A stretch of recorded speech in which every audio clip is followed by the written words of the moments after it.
কিন্তু করেন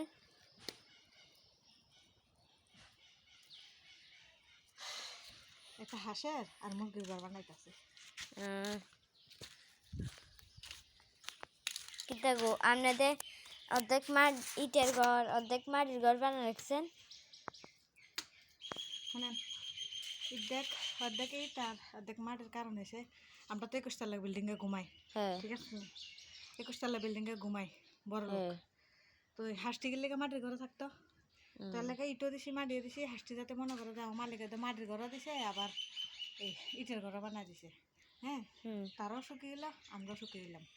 আর যেহেতু মাটিটা নরম হইব, হ্যাঁ নরম হইলে ইটটি ধরনের কারণ রয়েছে, মাটিটা নরম হইলে ইটটা জলটা টাইনা লাগবে, তাহলে এটার ক্ষতি হইতো না। তাহলে এর লাগে হাঁসটিরা মাটিও দিছি ইটও দিছি, ঘরটা বানা দিছি ইটার আর মাটির। তারাও পরিবার লিয়ে সুখে থাক, আমরাও 21 তলা বিল্ডিংয়ে সুখে থাক। ঠিক আছে না?